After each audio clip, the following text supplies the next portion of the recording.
Hey guys, and welcome back. So we just finished talking about the difference between compound exercises and isolation exercises. So now I'm going to go through and demonstrate a few and then tell you when to use which one. So let's get started. So compound exercises, as we talked about, are multi-joint movements that take up or use different muscle groups all at once. So something like that would be like your deadlift. So as we go down and hinge those hips back, we're gonna get into our hamstrings and glutes, as well as your upper body. We're getting into our traps and our lats a little bit, and then we stand back up. So just this movement here, your deadlift, is a great compound movement. Another one would be a squat. So you can put those weights up here. You're gonna bend the knees, hinge the hips back, press to the heels, and lift. So right there, you're getting your quads, you're getting your glutes, you're getting your hamstrings, your adductors, your abductors, you're getting it all, okay? So compound movements typically require a couple muscle groups. So on the contrary, isolation exercises just use one muscle group. So something just like a bicep curl, this is just one muscle, your bicep here. Tricep kickbacks, same thing, one muscle group. So typically, I'll sit down for the rest of this. So now that we know the difference between the isolation and the compound exercises, we're gonna go into when to use what. So typically when we are working out, you wanna start with those harder exercises that are going to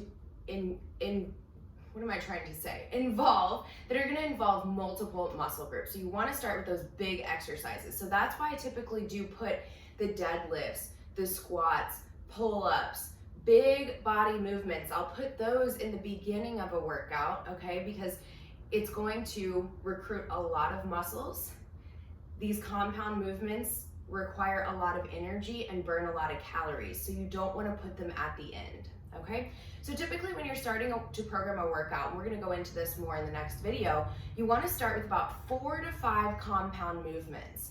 So if it's going to be a leg day, what I would recommend is doing deadlift, hip thrust, squat, lunge, and then maybe a step up.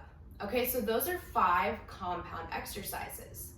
Then at the very end, we want to add in some isolation exercises. Those only recruit one muscle group at a time. So isolation exercises are great to make sure that you have balance in your body. Okay, so another example of that would be like a leg extension on the leg machine here, leg extension. Another one would be a hamstring curl when you're curling your leg back, hamstring curl. So those movements you want to sprinkle in at the end of the workout. Okay, so just to keep it real simple and neat, we have our compound exercises, about 4 to 5 in the beginning, and then we finish off with those isolation exercises that are more tailored and targeted to maybe imbalances that you may have. So instead of doing a bicep curl this way, we're gonna just do a one arm and the other arm and see if there's any imbalances there. So isolation exercises are great for that as well. All right guys, so that is it.